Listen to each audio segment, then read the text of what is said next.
আজকে বাড়িতে সাই বাবা এসেছেন। বৃহস্পতিবার সাই বাবার দিন, সকলেই জানো। তো বাবা আজকে নিজে থেকেই এসেছেন আমার বাড়িতে। চলো দেখাই তোমাদেরকে। আমার ছোটদা আর ছোটো বৌদি মহারাষ্ট্র থেকে নিয়ে এসেছে। আজকে যে আমি কি ব্লেসড তার বলার নয়।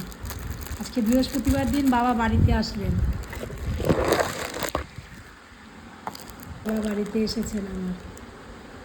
মানে প্রচণ্ড খুশি লাগছে, জানো তো, প্রচণ্ড। এটা একটু সেটা একটু বসছে না ভালো করে। কেমন হয়েছে বলো তোমরা? আমার বাবাকে কেমন লাগছে দেখতে? আমি তো মানে প্রচণ্ড খুশি হয়েছি। আজকে বৃহস্পতিবার দিন উনি আমার বাড়িতে আসলেন। তোমাদের কেমন লাগলো জানিও বন্ধুরা, তাহলে খুব খুশি হব।